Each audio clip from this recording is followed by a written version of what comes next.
Hello বন্ধুরা, কেমন আছো? আশা করি ভালো আছো। আমিও খুব ভালো আছি। এটা আমার প্রথম ভিডিও আমার চ্যানেলে। আজ একটা নতুন রেসিপি নিয়ে তোমাদের সামনে আসলাম।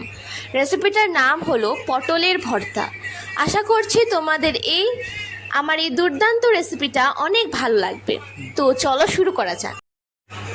আমরা প্রথমে রসুন কুচি দিয়ে নাড়াচাড়া করব।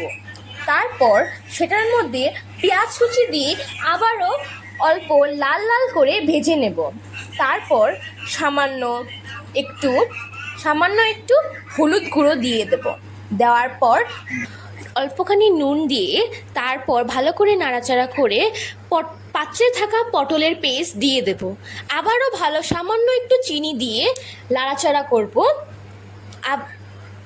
নাড়াচাড়া করার পর একটু শুকিয়ে নিলে রেডি আমাদের পটলের ভর্তা। আশা করি তোমাদের এই রেসিপিটা অনেক ভালো লাগবে আর তোমরা বাড়িতে ট্রাই করতে পারো। আর আমাকে কমেন্ট করে জানিও এটা কেমন লাগলো।